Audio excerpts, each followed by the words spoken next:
Qu'est-ce que c'est que ça?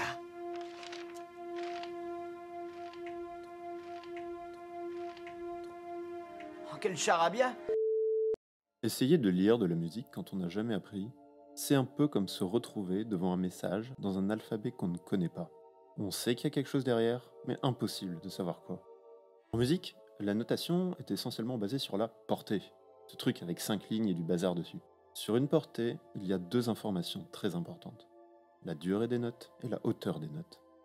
Pour la hauteur des notes, on utilise l'axe vertical de la portée. Plus c'est haut, plus c'est aigu. Et plus c'est bas, plus c'est grave. Mais on en reparlera plus tard. Pour la durée, on utilise l'axe horizontal. On représente différentes durées avec différents symboles que l'on peut classer en 2 catégories. Les figures de notes, qui représentent des notes, et les figures de silence, qui représentent les durées pendant lesquelles il n'y a pas de notes. Les figures de notes sont définies les unes par rapport aux autres. La durée la plus longue, c'est la ronde, qui se dessine comme un rond. Une ronde dure 2 blanches.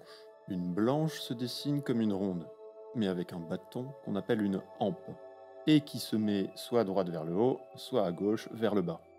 Une blanche dure 2 noires. Une noire se dessine comme la blanche, mais avec le rond rempli, d'où son nom. Une noire vaut 2 croches, et une croche se dessine comme une noire, mais avec un crochet, comme quoi il y a parfois une certaine logique. Le crochet est toujours vers la droite, même quand la croche est vers le bas. Et quand il y a plusieurs croches d'affilée, on peut fusionner les crochets. Avec seulement ces quelques rythmes, on peut déjà faire des mélodies simples. Celle-ci, par exemple.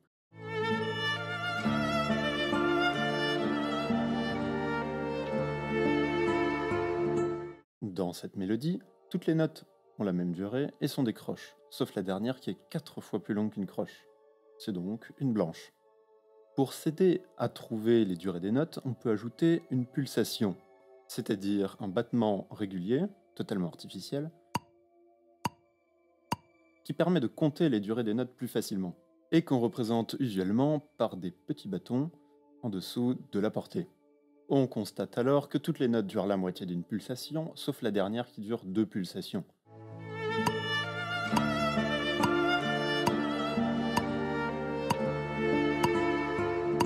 Donc, les premières notes sont bien des croches, et la dernière, une blanche. Une croche dure 2 doubles croches, que l'on peut appeler simplement double.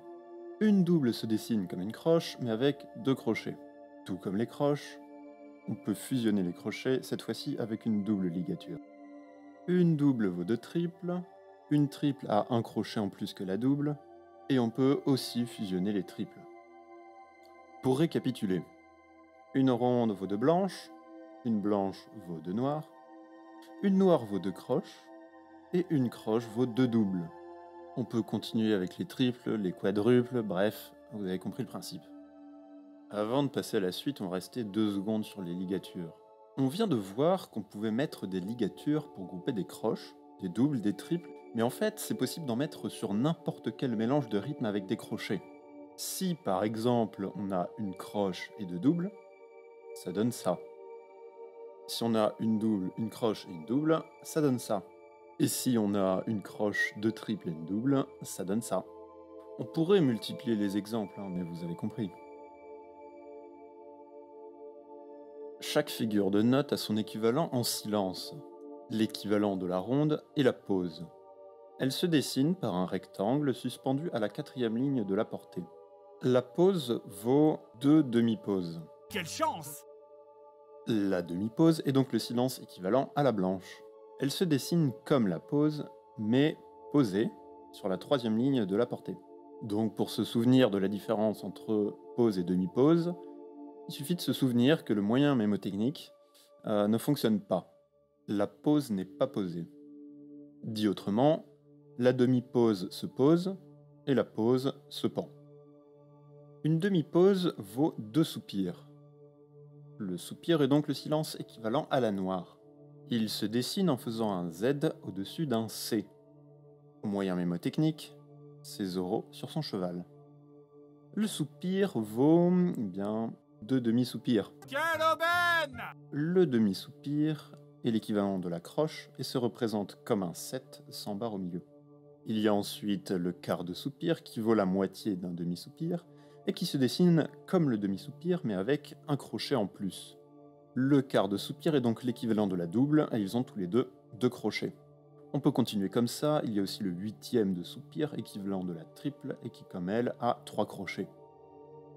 Donc, pour récapituler les silences, une pause vaut 2 demi-pauses, une demi-pause vaut 2 soupirs, un soupir vaut 2 demi-soupirs, un demi-soupir vaut 2 quarts de soupir, etc. Pour résumer un peu tout. Du côté des notes, on a une ronde qui vaut 2 blanches, ou 4 noires, ou 8 croches, ou 16 doubles, ou 32 triples. Et du côté des soupirs, on a une pause qui vaut 2 demi-pauses, ou 4 soupirs, ou 8 demi-soupirs, ou 16 quarts de soupir, ou 32 huitièmes de soupir. Mais oui, c'est clair. Et d'un point de vue des équivalences, une ronde dure autant qu'une pause, une blanche autant qu'une demi-pause, une noire autant qu'un soupir, une croche autant qu'un demi-soupir, une double autant qu'un quart de soupir, et une triple autant qu'un huitième de soupir. Vous voulez des exemples? Oui, s'il te plaît, des exemples. Allez, d'accord. On va commencer par cette chanson que tout le monde connaît. Comme avant, on peut mettre une pulsation pour que ce soit plus simple à analyser.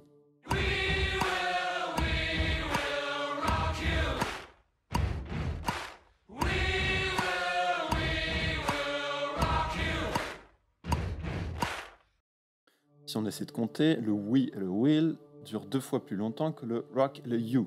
Donc si le we et le will durent chacun une noire, le rock et le you sont 2 croches. Alors après, on constate qu'entre les 2 phrases, il y a un moment de silence de la mélodie.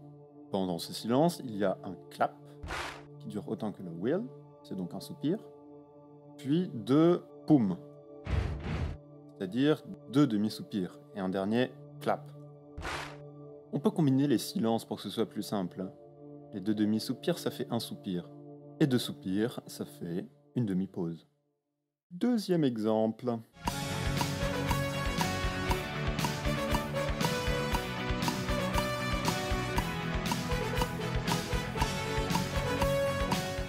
Comme là, il y a des notes vraiment courtes, on peut utiliser une pulsation plus rapide. C'est pas une pulsation très intuitive, mais c'est plus pratique pour bien compter les durées des notes.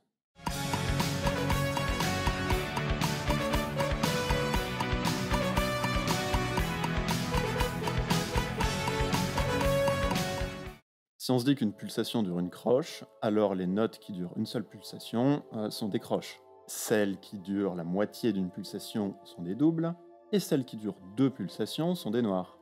Pour les silences, ceux qui durent 2 pulsations sont des soupirs, et ceux qui durent une seule pulsation sont des demi-soupirs.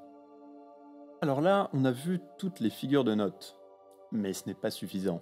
Par exemple, comment est-ce qu'on fait une note qui dure une blanche plus une croche ? L'outil pour faire ce genre de choses, et de manière plus générale pour construire des notes de n'importe quelle durée, est la liaison. La liaison est un trait courbe qui relie 2 notes, et qui fusionne ces 2 notes en additionnant leur durée.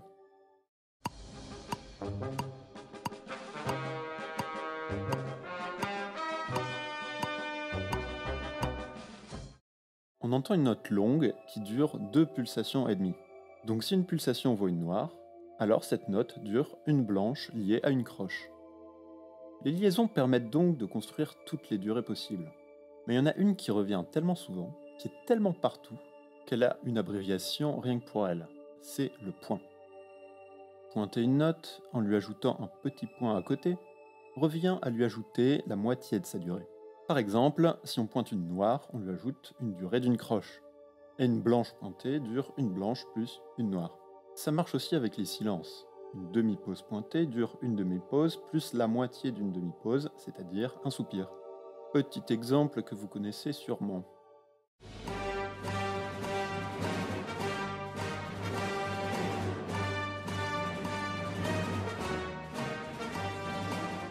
À plusieurs endroits, on a une croche pointée et une double. La croche pointée dure une croche plus une double. Dernier exemple pour récapituler les liaisons et les points.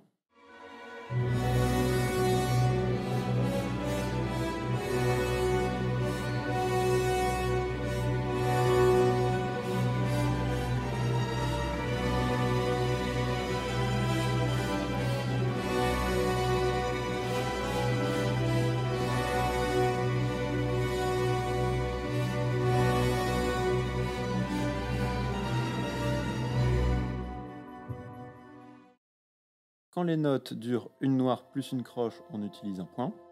Ici, en revanche, la durée est d'une blanche plus une croche, donc le point n'est pas possible, on utilise une liaison. Alors le point, c'est bien, mais il y a mieux que le point. Il y a le double point. Le deuxième point ajoute la moitié de la durée du premier point. Dit autrement, un double point ajoute 3/4 de la durée initiale. Par exemple, une noire doublement pointée dure une noire, une croche et une double. Alors le double point se rencontre plutôt rarement, mais il existe quand même.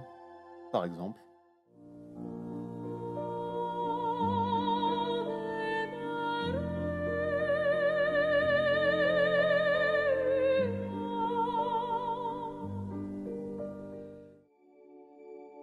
si cette vidéo vous a plu ou appris des choses, n'hésitez pas à mettre un pouce bleu.